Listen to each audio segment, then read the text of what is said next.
Party meeting ಅನ್ನ ಮಾಡ್ತಾ ಇದ್ದಾರೆ ಎಲ್ಲರ ಅಭಿಪ್ರಾಯವನ್ನ ಸಂಗ್ರಹಿಸೋದಕ್ಕೆ. ಮಾಜಿ ಮುಖ್ಯಮಂತ್ರಿಗಳು ವಿಪಕ್ಷ ನಾಯಕರ ಜೊತೆಯಲ್ಲಿ ಚರ್ಚೆಯನ್ನ ಮಾಡ್ತಾ ಇದ್ದಾರೆ. ಜಲಾಶಯಗಳ ನೀರಿನ ಸಂಗ್ರಹದ ಬಗ್ಗೆ ಸಿಎಂ ಮಾಹಿತಿಯನ್ನ ಪಡಿತಾ ಇದ್ದಾರೆ. ಸಭೆಯಿಂದ ಹೊರ ನಡೆದಿದ್ದಾರೆ ಮಾಜಿ ಸಿಎಂ ಸದಾನಂದ ಗೌಡ.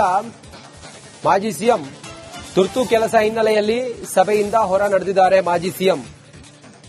ಭಾರಿ ಕುತೂಹಲ ಕೆರಳಿಸ್ತಾ ಇರೋದು ಇವತ್ತಿನ ಸರ್ವಪಕ್ಷದ ಸಭೆಯಲ್ಲಿ ಎಲ್ಲರ ಅಭಿಪ್ರಾಯವನ್ನ ಸಂಗ್ರಹಿಸಿ ತಮಿಳುನಾಡಿಗೆ ನೀರು ಬಿಡೋದ್ರ ಬಗ್ಗೆ ಸಿಡಬ್ಲ್ಯೂಎಂಎ ಏನು ಆದೇಶವನ್ನ ಹೊರಡಿಸುತ್ತಲ್ಲ, ಈ ಸಂಬಂಧ ಮುಂದೇನ್ ಮಾಡಬೇಕು, ಸರ್ಕಾರ ಯಾವ ತೀರ್ಮಾನ ಮಾಡಬೇಕು, ಏನು ಎತ್ತ ಅನ್ನೋದ್ರ ಬಗ್ಗೆ ಇವತ್ತಿನ ಆಲ್ ಪಾರ್ಟಿ ಮೀಟಿಂಗ್ ಬಹಳ ಪ್ರಾಮುಖ್ಯತೆಯನ್ನು ಪಡ್ಕೊಂಡಿದೆ. ಈ ಹೊತ್ತಿಗೆ ಮೀಟಿಂಗ್ ನಿಂದ ಸದಾನಂದ ಗೌಡರು ಹೊರ ನಡೆದಿದ್ದಾರೆ. ಮಾಜಿ ಮುಖ್ಯಮಂತ್ರಿ ಸದಾನಂದ ಗೌಡ ಹೊರ ನಡೆದಿದ್ದಾರೆ ಅನ್ನೋ ಮಾಹಿತಿ ಇದೆ. ತುರ್ತು ಕೆಲಸದ ಹಿನ್ನೆಲೆಯಲ್ಲಿ ಅವರು ಹೊರಟಿದ್ದಾರೆ. ಇನ್ನುಳಿದಂತೆ ಸಭೆ ನಡೀತಾ ಇದೆ.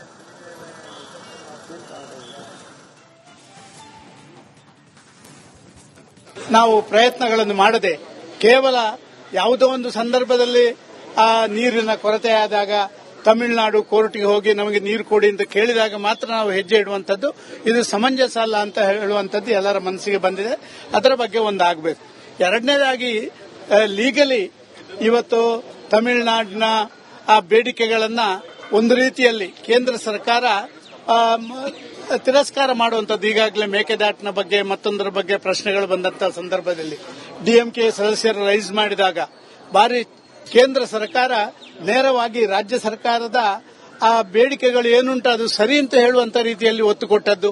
ಸುಪ್ರೀಂ ಕೋರ್ಟ್ ಇದಕ್ಕೆ ಪೂರಕವಾದಂತ ಅವರದೇ ಜಾಗದಲ್ಲಿ ಅವರೇ ಆ ನೀರಿಗೆ ಶೇಖರಣೆ ಮಾಡುವಂತದಕ್ಕೆ ನಿಮಗೆ ಯಾಕೆ ತಡೆ ಅಂತ ಪ್ರಶ್ನೆ ಕೇಳುವಂತದ್ದು. ಇದನ್ನೆಲ್ಲವನ್ನ ಅತ್ಯಂತ ಗಂಭೀರವಾದಂತಹ ಚರ್ಚೆಗಳನ್ನು ಇವತ್ತು ಮಾಡುವಂತದ್ದನ್ನು ಮಾಡ್ತಾ ಇದ್ದಾರೆ. ಗಂಭೀರ ಚರ್ಚೆಗಳನ್ನು ಮಾಡ್ತಾ ಇದ್ದೇವೆ. ಮುಂದಿನ ಬರುವ ಮಳೆಗಾಲದವರೆಗೆ ಇನ್ನು ಮಳೆ ಕಡಿಮೆ ಆದಂತ ಈ ಸಂದರ್ಭದಲ್ಲಿ ನಾವು ಏನ್ ಮಾಡಬೇಕು ಅಂತ ಹೇಳುವಂತದ್ರ ಬಗ್ಗೆ ದಿಟ್ಟ ಹೆಜ್ಜೆಗಳನ್ನು ಇಡಬೇಕು ಅಂತ ಹೇಳುವಂತ ಆಲೋಚನೆಗಳನ್ನು ಮಾಡ್ತಾ ಇದ್ದಾರೆ. ಮೇಕೆದಾಟು ವಿಚಾರದ ಏನಾದರೂ ಸಲಹೆ ಕೊಟ್ಟಿದೆ? ಅಲ್ಲ, ಮೇಕೆದಾಟು ವಿಚಾರಗಳು ಈಗಾಗಲೇ ಪ್ರಸ್ತಾಪ ಆಗಿದೆ.